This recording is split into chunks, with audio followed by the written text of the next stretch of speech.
All right, sister. Oh, I'm very excited. I'm very excited. Oh, just sitting here with dear friend and sister and colleague and fellow Massachusettsian person, Marguerite Rigolioso of Seven Sisters Mystery School. And welcome to Magdalene Dialogues. The Thank Magdalene Dialogues are, I just want to welcome you all for being here. And especially, of course, to welcome you, dearest Marguerite. My vision for for this gathering is really to invite in sisters, women I know who are doing really interesting work connected to the Magdalene and connected to priestesses, goddessing the sisterhood. And I realized some months back that I know a lot of women who've written a lot of really interesting books connected to Mary Magdalene and these other topics. And I reached out to one of those recently, and that's why we're here today. And this is intended really to be a conversation, a dialogue. And because I know I get a lot of requests from some of you about having conversations like this. And I have conversations like this all the time. And I thought, wouldn't it be fun to just start hitting record and recording these conversations so that you can all feel like maybe like a firefly on the wall to the inside of what we're doing and what we're talking about and what's sort of inspiring us or challenging us or lighting us up today. So welcome, welcome, welcome to you, dear Marguerite. Thank you, Claire. I'm really so happy to be here. I'm glad that we're having this conversation. I'm looking forward to learning much more about you as well. Yeah, when we were just sitting getting ready here, and we were really talking about how the idea of this is really to come together in sisterhood. There are so many of us that are working on similar but different ways with this material, and really to start to dismantle the patriarchal mainstream business ideas about competition and really start to work together more in sisterhood, because I know that when one woman flourishes, we all flourish. And so I just am really wanting to support that. So a little bit by way of introduction of you, I'd love for you to share a little bit about yourself. I know you have Seven Sisters Mystery School. I know that you've written a couple of books, and you have another one that's on the pipeline in the works, and you've just launched a course about Mary Magdalene. Depending on when people are seeing this, you may still be able to join.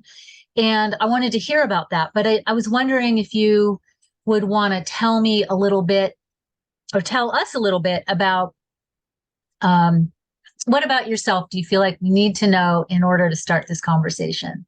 Yeah, very cool. Well, first of all, I'm honored that you are in the course that I'm teaching, since you're a Magdalene expert with your own book and other offerings that you give. And, Elaine Doty and I were talking about this. She's another Magdalene teacher. And we were saying it's really infinite what you can be saying and teaching about these great beings. Everybody can have their own segment of the fractal, Exactly. feeling like anybody else is taking away from you or preempting you, or, so it's a completely different model. And I'm just seeing that manifest so much in these Magdalene conversations that I'm having with people who've been teaching about Magdalene and writing about them. Yeah. Um, and no matter how many books there are on Magdalene, that I've seen quite a number of them, each one has new layers and new levels. And my class, the Seven Sisters, the Seven Sisters, well, in a way, the Seven Mysteries of Magdalene, which you're taking, will remain available on sevensistersmysteryschool.com indefinitely. So even if Mm-hmm. people miss live, they can register and jump on into the future. And I would say, my background around that is that back in the 90s, I became aware of Margaret Starbird's book, The Woman with the Alabaster Jar, which Yeah. that and The Moon Under Her Feet, which was more like either a channeled or a fictional Yeah. I just reread that recently. Yes. That's an old classic, a Magdalene classic. Yeah, those were really the ones who got us all started, right? Now people don't even know who those people are anymore, because there's been a whole new wave of people 30 years later and plus. Yeah. Really honor them as, kind of the pioneers of this and the inspiration. And I got to know Margaret a little bit and host her when I was teaching at Dominican University of California in the Bay Area. She's amazing. She's amazing. And I started doing these slide presentations in the Boston area on Mary Magdalene well before I even went to graduate school, right? I Wow. was so intrigued. I would just, create these slides on my own, start talking about them. This material, I was, a little professor in the making without even knowing it. Yeah. And, fast forward, I ended up going to the California Institute of Integral Studies, got my master's and PhD. And that focused on my dissertation, my doctoral dissertation focused on divine birth as a real thing, as a real priestess practice. And that segued, that became my first two books, The Cult of Divine Birth in Ancient Greece. And then the second one, Virgin Mother Goddesses of Antiquity. And then, those were academic books. And then I was teaching. I ended up teaching a whole semester-long course on Mary Magdalene and like the context around her in the ancient world. And then back in 2021, I published my third book, which was really like the most readable of all of them. It's a very readable volume. It's called The Mystery Tradition of Miraculous Conception. And the subtitle is Mary and the Lineage of Virgin Births. And that was where I finally, at long last, was able to bring all of the research I had done on virgin birth in ancient Greece to apply to Mother Mary. I had already been teaching that material, but I hadn't written about it. Yeah. And finally, I was writing about it. And so I kind of did the big consolidation, reader-friendly summary of my previous work on divine birth and all the signs and significators that told me how I could interpret Mother Mary's story in her infancy gospel. And then most of the book is focused on showing us how, where, why, and when Mother Mary could have accomplished this miraculous so-called conception, this parthenogenesis, this sacred parthenogenesis. And so I've been focusing on that. The book came out in 2021. And so up until recently, I was focused on speaking about that, teaching about that. And then I really got the intuition that the next course I was to teach was to go back to the Magdalene material, but on a new rung of the spiral with all of this other research that I'd done, all these new understandings over those 30 years, right? And start teaching about her in a whole new way. And that's where I developed the 7 Mysteries of Magdalene course. So that's kind of a little short backgrounder on where I am and why we're here today together. That's so awesome. It's so cool to hear the trajectory of things. It's like you kind of started with her and then diverted or diverged into other things. It's not a diversion, really. It's not off the path. It's still part of the path. And now, and it's not really a surprise, is it? It's not a surprise to me or probably anybody watching this that you would get interested in Magdalene again, because there seems to be this big upwelling of Magdalene energy, which I want to talk about in a minute. But yeah, I think, and I want to say, and I want to find out about your book too, because I want to hear what is your Magdalene book about. But yeah, now, fast forward 30 years, I did all this research and I made the connection between Mother Mary and Magdalene, which hardly anybody has considered or written about. I was able to do some research on that and find out what their relationship was, and then start making some imaginings as to what the rest might have been. And in fact, class 2 of the 7 Mysteries of Magdalene is devoted to that, the mystery of sacred sisterhood, based on the successful mentorship of by Mother Mary of Magdalene, yeah, as well as Mother Mary's sister, another Mary. another Mary. So Yeah, this is yeah, all also going into healing the sisterhood wounds. We've all yeah, had competition, jealousy, betrayal, whether it's family sisters, whether it's, sisters in the community, people yeah, in school, right. colleagues, right? All that stuff comes up in sometimes a not very nice way. And so I'm looking at these two women as masters and mirrors for healthy relating among women of power. Absolutely. And I see so many women who are very interested. I see a couple things happening sometimes. Sometimes it's this confusion. So is Mary Magdalene the mother of Jesus? People will ask. It's like, no. But there's that confusion or that conflation. And then otherwise, I see oftentimes women who come to me who are very interested in Mother Mary, have studied Mother Mary a lot, have a sort of more of an esoteric, not necessarily a Christian or Catholic version of her. And then they become interested in Magdalene.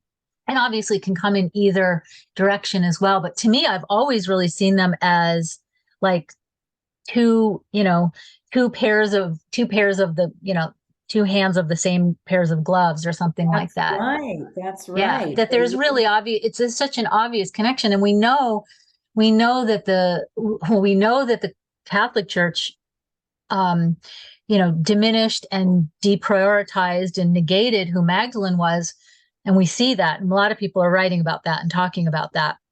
That's right. And so we can only assume that, and although not many people are talking about this, Rudolf Steiner talked about it a lot, that there is a more elevated or a different version of Mother Mary, or the Blessed Virgin, as she's known in the Catholic tradition, than what we were told and what we were given. And so if there's more to her than that, then of course it's not really a huge leap to think of them as being connected.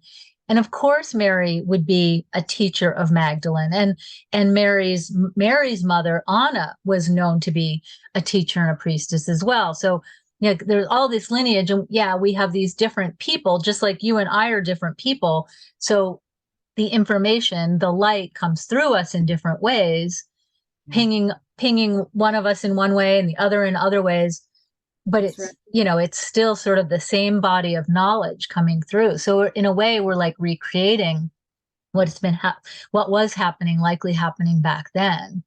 Yeah. And Claire, how did Magdalene ping you, and what's in your book? So the Magdalene Path, which is, I got a little dog-eared copy here. The Magdalene Path, Awakening the Power of Your Feminine Soul. I like to call her my spiritual obsession. I was interested in spiritual things at a pretty young adult age and was awakening. I was living in the Boston and Cambridge area, as we were talking about before we started the recording. And I started to become interested in the esoteric mysteries about Mother Mary.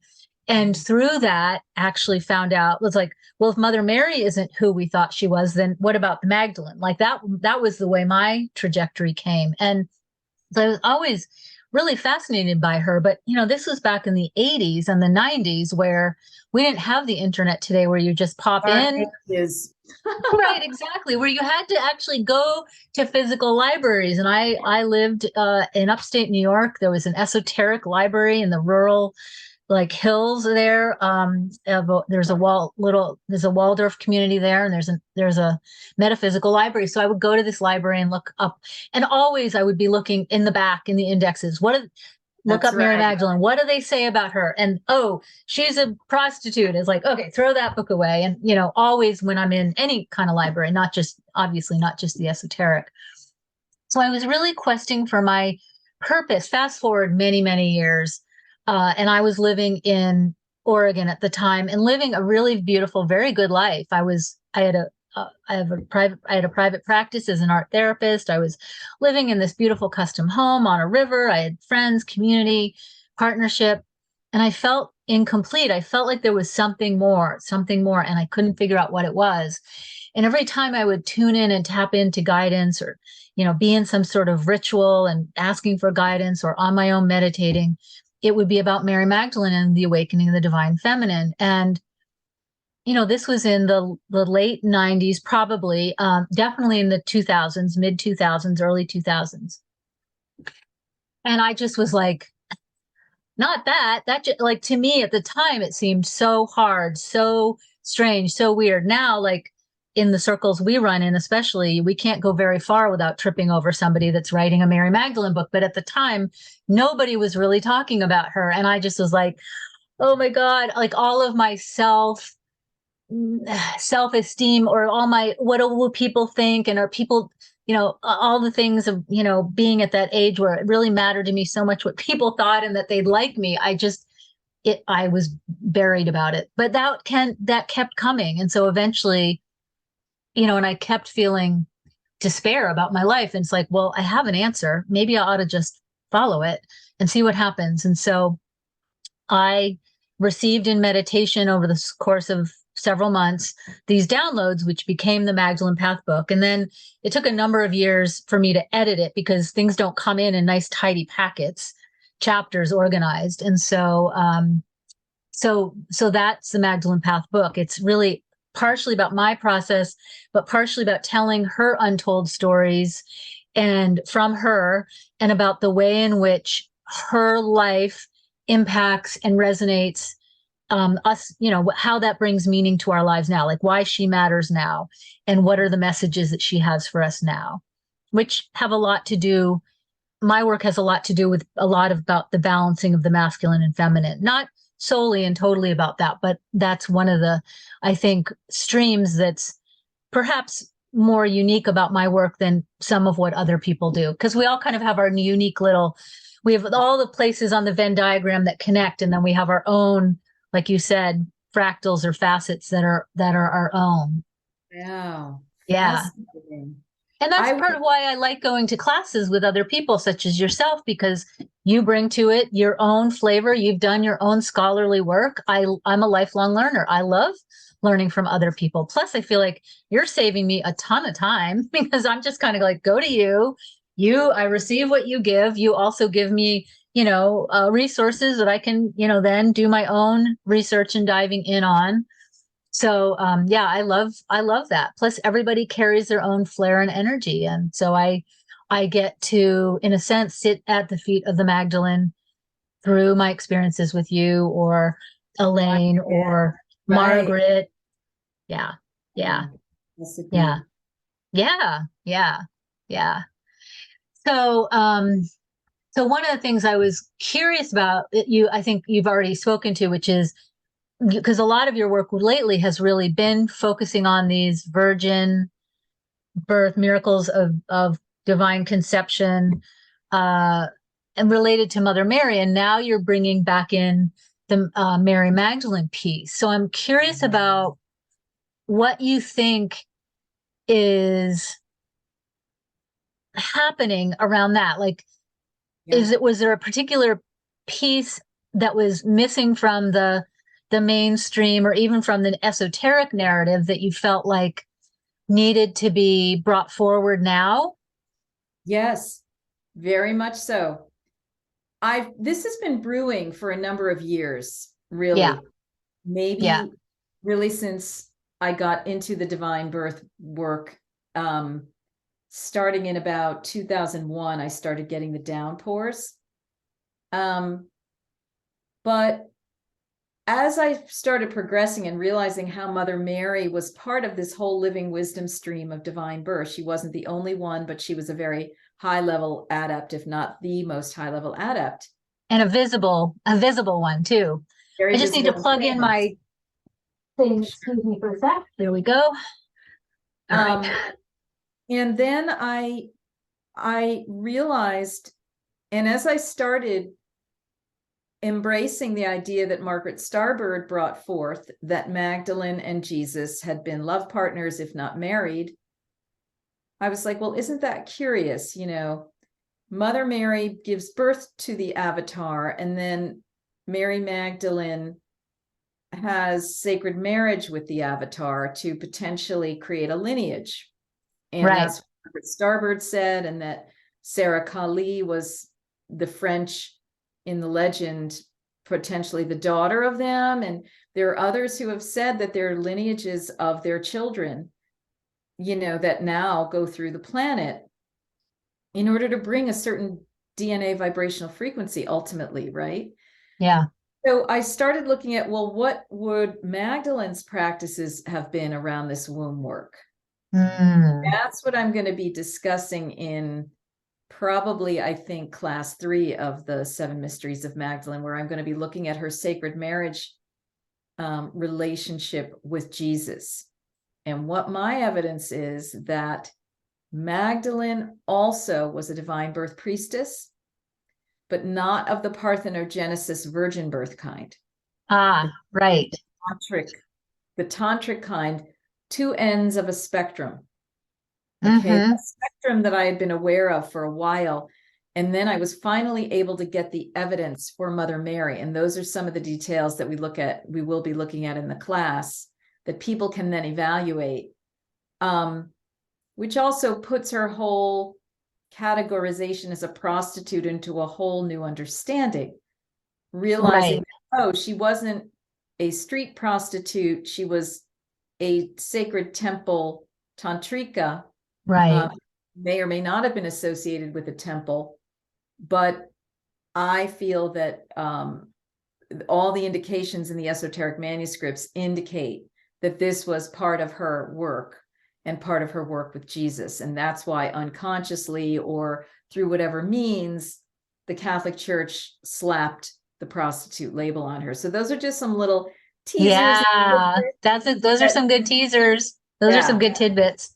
Because I know that one of your a revelation that came to me through you, or a confirmation, I'd have to say, is about you did some research or you found not documentation, but writings about Mary as being in the temple, Mother Mary being in the temple. And it's one of those things that once you pointed it out, it's hiding in plain sight.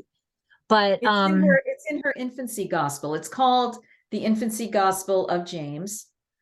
and that's one of the apocryphal gospels, or one of Yeah, the mhm. one of the apocryphal. Original title, Birth of Mary. And that's what my most recent book, The Mystery Tradition of Miraculous Conception, elaborates upon. It dives into that entire gospel and teases it out, and shows all of the evidence. And I really analyze every single almost word and phrase to show what Mother Mary was doing. And that, yeah, she had time in the temple raised by the virgins. That's right. So then it's not a stretch to think that Mary Magdalene, that would have been would have been a temple priestess. And that was the guidance I received from her as well, is that there were temples, still Jewish Hebrew temples at the time, that revered both. Some had more feminine focus, some had more masculine focus. The split hadn't really happened yet. Yeah, they were known as the Kadesha. Those Mm-hmm. those virgin weaver priestesses. They were also Yeah, weavers. that's right. Yes, that's And right. literally in the Old Testament, you can find this, okay? The Hebrew Bible. That's Numerous right. mentions of them, and then exhortations against them and how this needs to stop and this and that. Well, if it needs to stop, it means that it had started and was going on, So why are we all like, what? Virgins in Right. the temple, what? Sex in the temple, Right. It's like, I know. you're talking about are these virgins that were sometimes celibates, divine conceivers, sometimes sacred servants of Right. sex. Mm-hmm. Right. I don't know how they divided them up, or if they Right. self-divided, or if they Right. all did the same thing, different time. This is like a big mystery that Yeah. in my psyche is still unfolding. And I think like collectively, we're going to be figuring this out as we start putting 2 and 3 and 4 together. Yeah. And it's so amazing how once you see it, you can't unsee it. But until you see it, it's like, what? It's right there like you said, it has to stop, which means it's going on. Like, how do we not see that? But I guess I'd be curious about your perspective on this, but is it just that we've been just so trained to see and read things in a certain way that even though it's right there, we don't see it? That's right. Because first of all, not many people read the Bible anyway. And if they do, it's so long that are they going to pay attention to those little details? And Right. they're so programmed that our eyes just glaze over. Like we don't really get, because the programs of what we're supposed to see and believe are so strongly out there in our psyches. Okay. Yeah. Now I'd like to hear from you. What what did you receive from Magdalene about her sacred sexual work? Well, so most of what I have most of what I received and then wrote about was about what her time in the temple was. And then it kind of shifted gears into, and this is what it means for you. Okay. And she alluded to a lot around this sacred sexuality piece, but she didn't really go there because I kind of sense that some of that was probably my own. Like it was already a stretch for me to be like talking to this unseen being and be writing this book. And then to get into this whole sexuality thing was like, ah. So, but that all that to say, I mean, that's just my vulnerable self reveal there. You know, it's like there's more there. And certainly since then, I've heard from her a lot more about that. But I also have felt like the timing of bringing all of that in hadn't come yet. And I think, you know, as we're talking about it here, obviously it's starting to come. There Through the are women pieces. that are yeah, there are women that are talking about this, and it's like, but the very real sense that I got from her, the message was like sort of taking it in stages or taking it in chunks, Yeah. and the whole "she isn't who you think she is" piece was first. Yeah. Her as a sacred woman, as a priestess, that's kind of connected to that, but sort of second, relationship with Jesus, how to sort all that out, how to deconstruct the fact that why are we so interested in whether or not she's having sex with this guy and is she married? Like, really, as women, do we not have, is there not more available to us than those sorts of, um, you know, water, uh, water cooler conversations? Yes, that's right. So I definitely, and it has to do with embodiment too. I mean, most of my work with her is around creativity and creative energy and embodiment, but also inhabiting the womb space, inhabiting our bodies, but really making peace with the womb. And so I have a very real sense. I haven't talked about this with anyone, Marguerite, much less on a recording, but a recorded conversation. But I have this real sense that that is waiting, but it's also waiting for the right time, both in the world and as well as in my body of work. Wow. Well, Yeah. I think we're starting to zero in on that time now for Yeah. sure. And it'll be really interesting to see what happens in your oracle space with Magdalene as you receive what I'm talking about in the class, because I think that we all help each other. Like you were saying when we were chatting, like, oh my God, you've done all this segment of work. Thank you. Now I can Right. just take this in. And that's how I feel about others whose books I've been looking at regarding Mother Mary and so forth. It's like, oh, thank you for doing all that. Um, Yeah. but I really think that the left and right brain, or the intuition and the intellect, go together, and one stimulates the other. So as you have these now thought codes Mm-hmm. that are coming in the class, I'll be really interested to see how that influences what you start receiving and you know doing and activating in your own life. Yeah. Yeah. Yeah. Yeah. Absolutely. To me, her message was really about embodying ourselves, allowing us to the receiving the disconnect, really getting in our hearts and in our minds what harm that disconnection from spirit that women experienced when we were so culturally so denigrated, and that an actual split for us occurred. And so Yes. it's like reweaving those pieces is so important. And then embodiment, or as you call it, inscension, which I totally get, I totally agree with. It's not about up and out, which is what so many of the spiritual paths and practices have been about for millennia, at least the ones we've been mostly taught and heard about. So it feels to me like stages of those game, of the stages of that. But I'm curious what you see as her kind of like what do you feel like her message is to Right. you or to us now? Well, first of all, that split that we're talking about between body and mind, or, you know, womb and intellectual priestess or whatever. That's the split that happened when they split up Mary Magdalene and Mother Mary. Ah, yes. And so in the class two, Yeah. we're bringing them back together. And I'm talking about this also in my next book about Mother Mary, which is looking at her whole entire life, Yeah. during Jesus' life and after. Okay. Hmm. What that was all about, like this hidden material. Yeah. So Magdalene's message, so this was the kind of surprising thing after 30 plus years or whatever, since having looked at her the first time.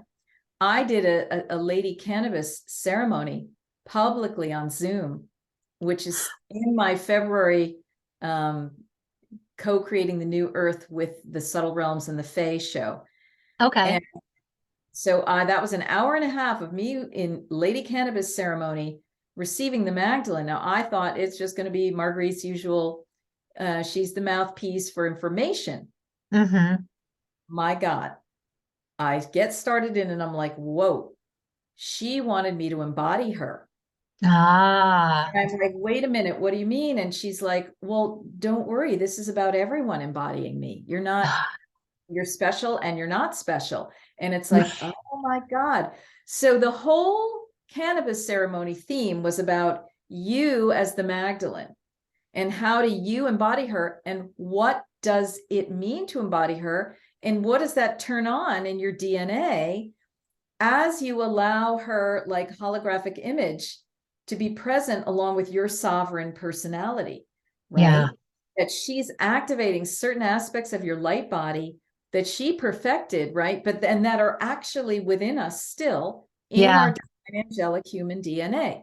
Yeah. That's the main message. The whole entire course is, how can you be Mary Magdalene? How can you turn Hmm. on your Mary Magdalene codes and lights within you? Yes. And how does that improve your life? How does it expand your soul? How does it evolve you? And how does it help you as a spirit worker who's, you know, helping with the awakening on the planet? I That's the main love message. I love that. I love that. That's so awesome. It makes me so excited because what I've experienced just from watching the first class is something really beautiful. I've watched you, followed you for years, and I'm really watching a shift has been happening that I perceive, and it's really I see you embodying. Yeah. Um, so it's more being in the class is more like a transmission. There's still the intellectual pieces there, but I really have, you know, as I was watching the replay, wow, I was really experiencing the transmission of that. And as you're speaking about that, it's so exciting to me because I also have a course, a seven module course, called the Magdalene Path program. And that's really what it's about too. We're coming at it from some similar ways and from some different ways, using some similar tools and some different tools, which I love, but using creativity as a way of embodiment, using meditation as a way of embodiment, using breath and, like physical presencing as a way of embodiment, but also meeting her and bringing her into us and experiencing what that's like, so that we're not just reading these books, and filling up here. That's Right. helpful. That's great. Now it's like, drop it down in so that we can start to be living this, so that That's we can be bringing her into exactly, the world. because these great beings came in, and they've come in multiple different times in multiple different guises, Isis, you know, and so forth. And who knows, names of which we don't even know what they were. They Right. came in to help the earth plane and to help humanity on the earth plane, which has been besieged by a lot of negativity. Yeah. You know, Steiner called it the Ahrimanic forces, Ahriman, and, you know, the Mm-hmm. Gnostics called them the archonic forces. The more contemporary people have, you know, different names, star being negative, nefarious names for these beings, and that they have been intertwining themselves and, you know, destroying the organic life matter earth grid and inverting it and creating all sorts of problems, misery, intergenerational trauma that have gone on and on and on. And these beings remain available. And because we're at a juncture now where things have gotten so intense that they pop open more people's consciousness, right? That's Right. these negative forces take in bearing down. It's like, ooh, more people will pop open more quickly. So they're trying to put their fingers in the dike, Yeah. but the dike is starting to crumble as more people awaken, like, wow, there's a reality of another realm. Wow, these beings of the Holy Family have a whole existence simultaneous with ours. Wow, they weren't just about being worshipped. They were about holding up the mirror and helping us to develop into what they perfected for themselves, right? Right. That's what this is all about. Right. And as we know, Jesus's words were, I do these things to show you, and you can do this and more. That's right. It wasn't meant to be. It wasn't meant to be. And she writes about this. He was never meant to be somebody that was worshiped like a god. And that's just been a distortion That's in the right. programming. And, which serves those that are doing that distorting. And Because it keeps people down. yeah. And now Yeah. we're having everyone awaken Yeah. into Yeah. their own divine human perfected anthropos, as the Gnostics would call it, form. That's right. Perfected human. And Mary Mm-hmm. Magdalene talks about this in her specific gospel, where she's given direct information by Jesus and all of that. So Yeah. let Yeah. me ask you one. I know we're kind of in a way coming to the end. Let me tune in to ask you something. Mm-hmm. Where do you see yourself going with Mary Magdalene? Well,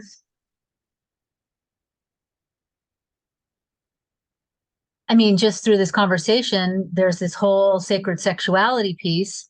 That's one aspect.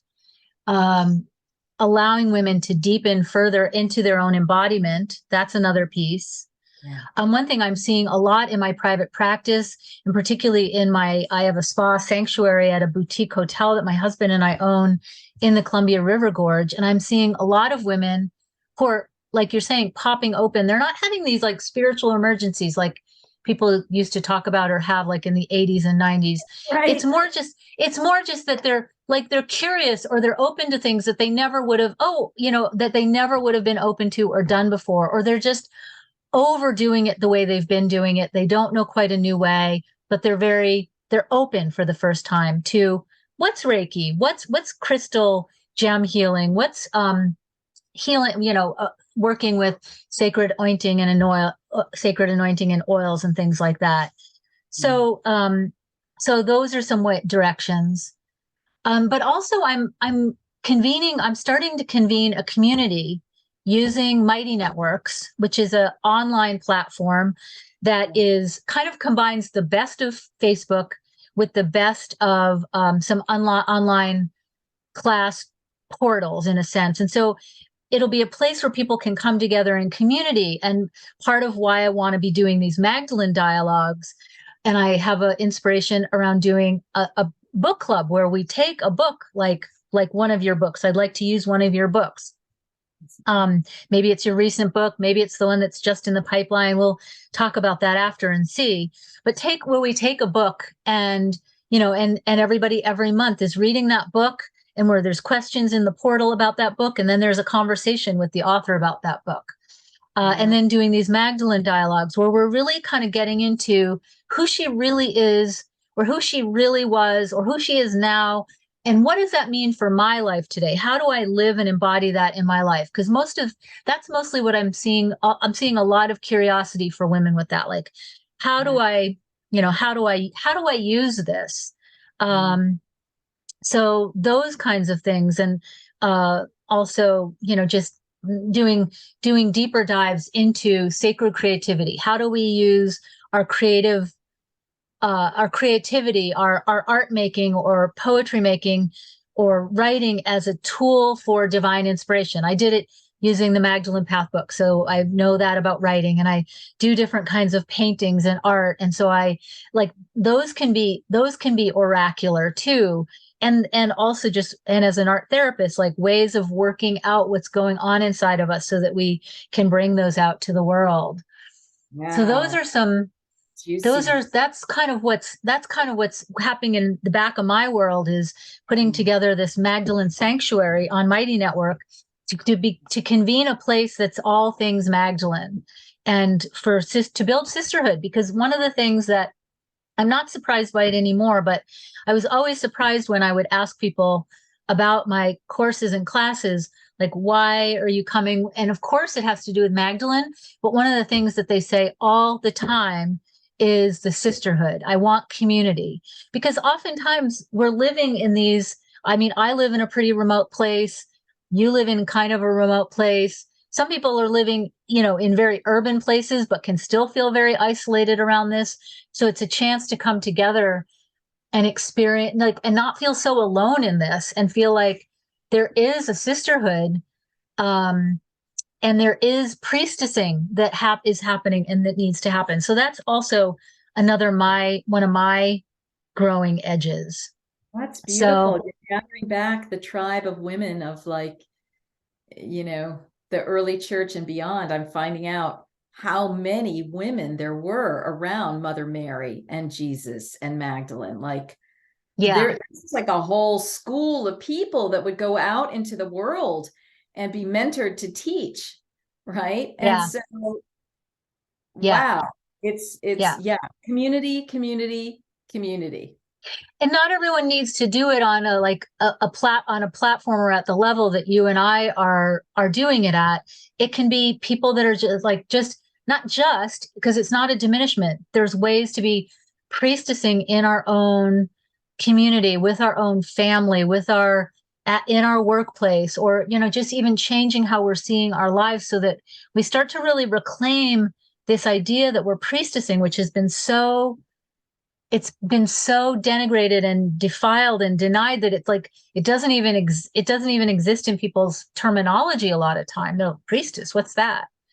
So Yeah. I'm curious about that. What are your thoughts about? I mean, you offer a mystery school, so what are your thoughts about priestessing, or what's your growing edge with the Magdalene these days?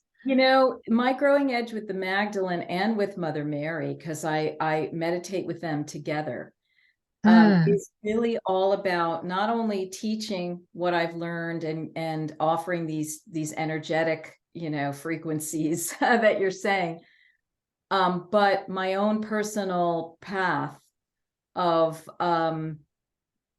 becoming, the more elevated type of individual, working mhm, on my own healing, working on my own shadow aspects, coming to consciousness, being more involved with a state of love as much as I can, mm, and really trying to live that out as much as I am teach that out, right? So right. that's where I'm going with them.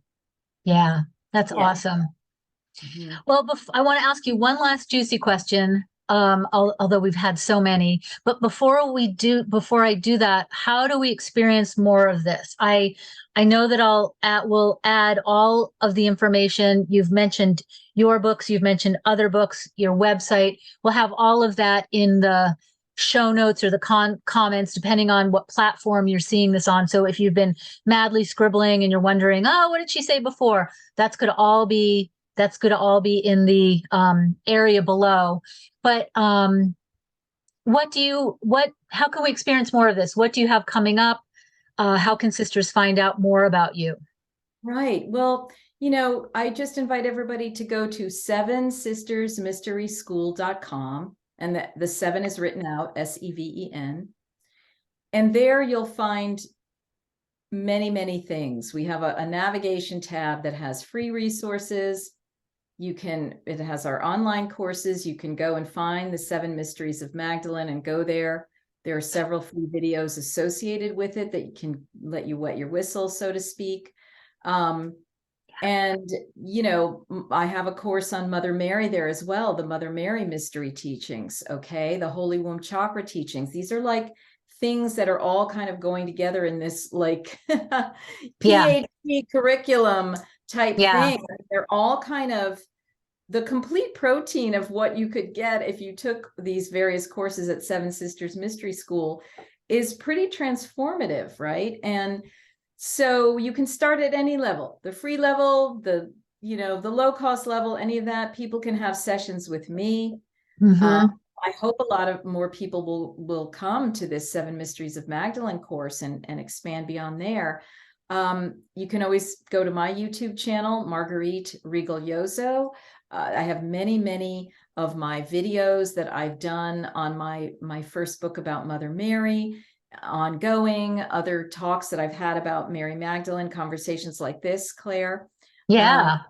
So those are some of the main ways that people could come visit, find out more, connect with us, have courses or one-on-one with me. Awesome.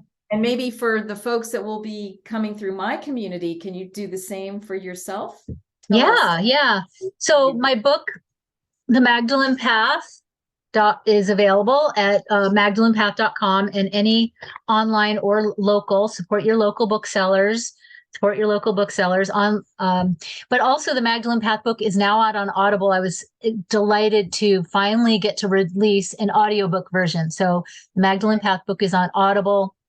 And like I mentioned, I'm opening this Magdalene community soon, Magdalene Sanctuary. It's a community on Mighty Networks where we're going to gather, share, and learn all things Magdalene. And until then, I do a monthly rosary, which is a either free or very low cost offering that you can it's on the 22nd of every month, 22 being the sacred esoteric number most associated with Magdalene. So it's on the 22nd. So this month, if you're watching this in February, that will be on a Wednesday. And you can go to magdalenepath.com/rosary to sign up for that.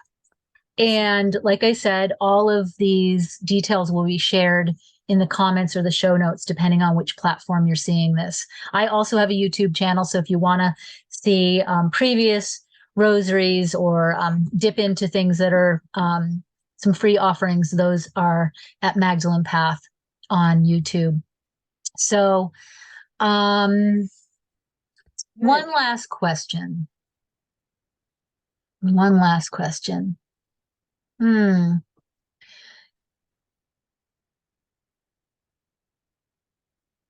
And it's about the term priestess.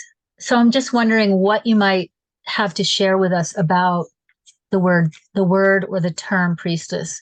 What does it mean to you, or how do you relate or not relate, or anything even that Magdalene might offer about that. Right. What I love is the Greek word, which is hiereia, which means sacred woman. So it really is, that to me expresses the sovereignty and the holistic nature of a priestess without putting it into diminutive, priestess,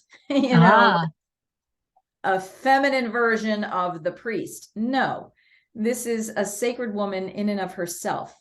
And that's, I think, what we all are. And that's what we're all becoming. And so I really like to use that terminology when I'm talking in contemporary terms. That's awesome. I'm not against the word priestess, because it does. The reclaiming of that word is important.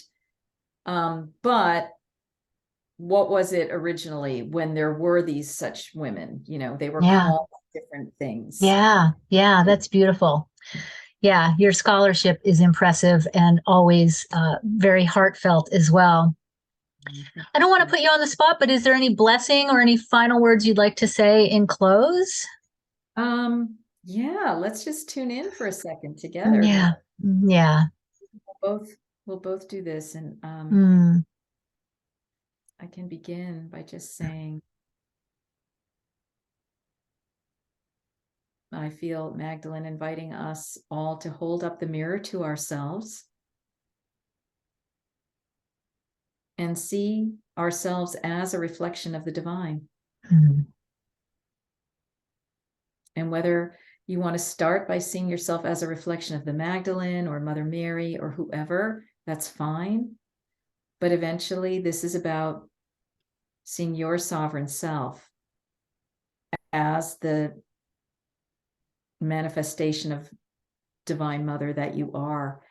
And we are just receiving a blessing now from these holy women, these sacred women, for this work and this exploration and this play in our lives for our betterment and the liberation of humanity.